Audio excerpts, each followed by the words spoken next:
The first step to building a fire pit with pavers is finding the right location. This circular pit will be centered on a curved seating wall, so the metal fire ring is positioned in the exact center.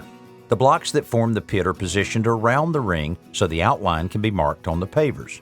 They're cutting this fire pit into the paver surface here so that the ash in the pit won't wash out onto the paver surface during a rain.